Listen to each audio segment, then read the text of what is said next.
It's a new year going into a new class. Today we start our journey looking at the first edition Pathfinder Druid.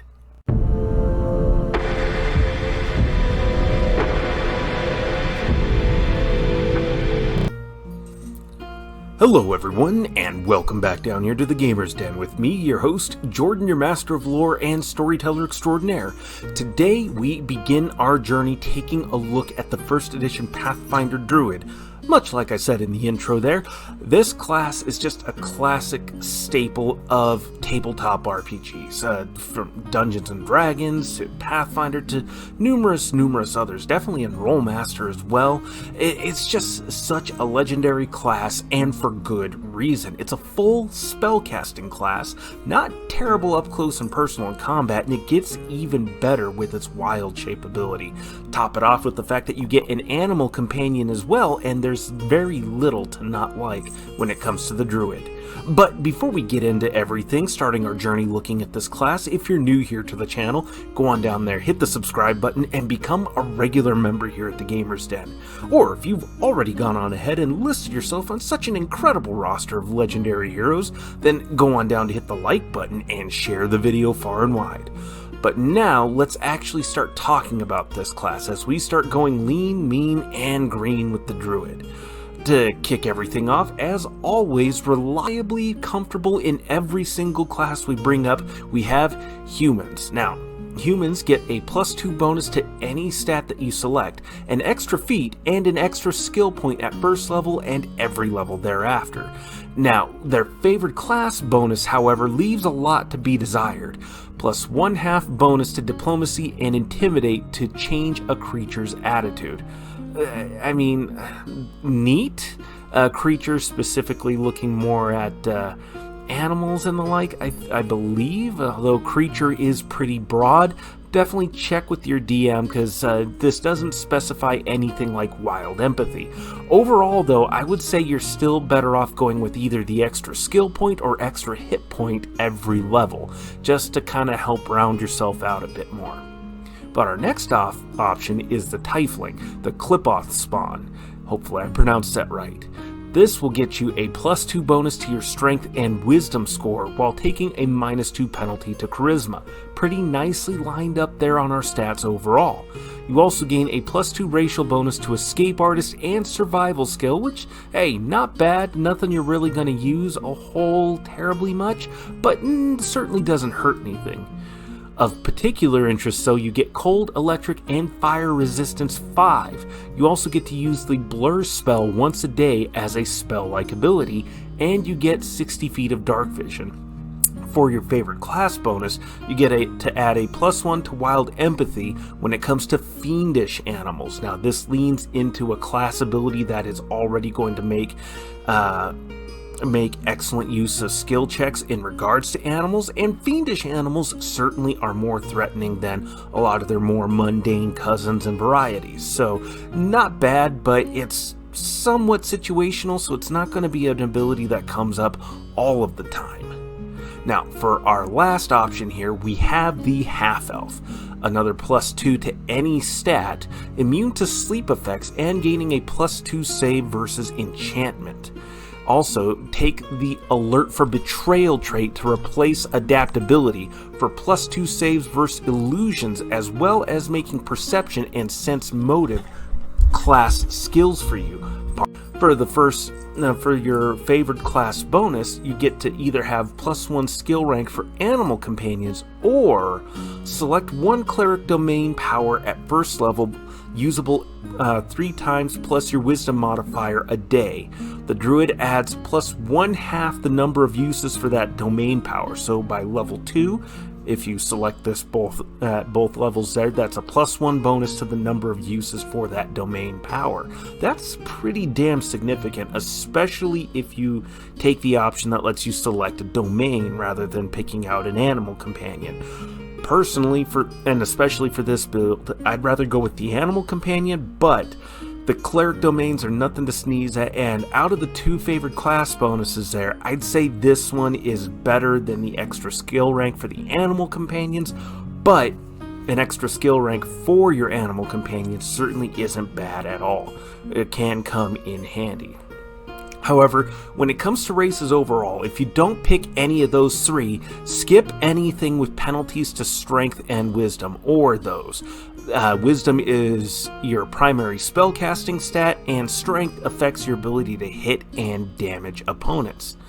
Dark vision and low light abilities are great early on, but become less relevant later, mainly due in part to either all of the magic spells that you have access to, or the various animal forms that you'll be able to shift into.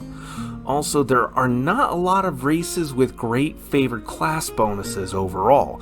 The half-elf bonus is pretty top-notch overall, and then usually only goes about downhill from there for most everything. Most of your picks, you're probably going to be better off selecting either bonus hit points or skill ranks, so lean into either of those. Both of those will be very helpful for you. Then, when it comes to your stat array, for your stats, you want to prioritize strength and wisdom. Strength, as we covered earlier, is how you're going to be doing a lot of your damage overall, both to hit and actual damage output. Wisdom affects your spellcasting ability, so your spell saves, your bonus spells per day, things like that. Also leans into your will's saving score, so that's important as well.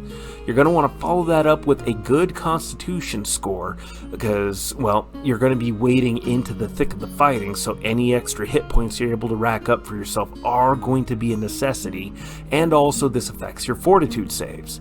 Then you want to lean into either dexterity or intelligence. For this, I went with dexterity, both because dexterity is just that prime stat that leans into your initiative, your armor class, so many skills, your reflex saves, and your reflex saves are really where you're going to be weak overall out of all three saves. So, whereas intelligence affects the number of skill points you get per level, but it doesn't really affect anything else, and you don't get a terrible number, and it certainly is helped if you pick out human as your starting race. And then lastly, charisma is going to be our dump stat. We're actually going to lower that a bit. Now, this particular array here assumes a 25-point buy for your stats. If you're using fewer points or are rolling for stats, then follow this particular order here. Now, if you're rolling for stats, you may well end up with a better average than this. Still, try to follow this accordingly, and this will help you get through the most lethal parts of whatever adventure you might be diving into. And lastly for today, we're going to dig into the traits that you want to select.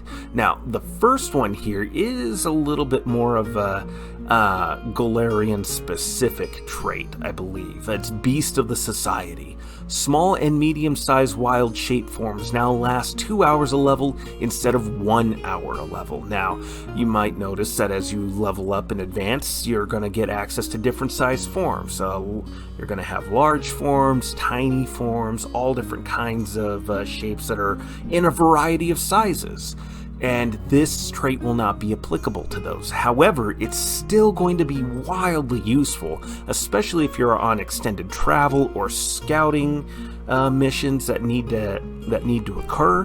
Having your the duration of your wild shape is going to be doubled is going to be absolutely invaluable to you. Certainly well worth the pick. However, if you're not convinced by that, Two World Magic is also going to be handy, letting you select a 0-level spell from another class's spell list and add it to your own. In particular, Ghost Sound comes up as a regular recommendation for the Druid class. Certainly very handy spell overall. And then lastly, it's one that's just good no matter what class you're playing. It's reactionary, giving you a +2 trait bonus to your initiative, and because it's a trait bonus, that'll stack with your dexterity score bonus, with improved initiative if you take that. Overall, letting you really get that knocked up there pretty high, and letting you go, if not first, pretty top tier in the initiative order, so that's going to be handy as a full spellcasting class, as well as somebody who is wading into the thick of the fighting. Certainly though, there are so many more traits and a fair number of other races that are pretty handy. Some of the guides I was looking at recommended some very specific ones, Ones that I probably wouldn't allow at my own table just because of how high-powered they are, but, consult your DM, follow the overall guide there of leaning more into your strength and wisdom for this particular build, and you should come out alright. But, what do you think? Go on down to the comments below and let me know your thoughts. Did you like today's video? Did you dislike it? Are there any races that you might recommend, or what other traits might you take a look at for this particular class? So let me know your thoughts down below and we'll engage in discussion. Hit those like or dislike buttons, and remember that if you're new here to the channel, go on down there, hit the subscribe button, and become a regular member. But with all that said, I've been your host, Jordan, your Master of Lore and Storyteller Extraordinaire. Thank you all so very much for your time, and you all have yourselves a good night.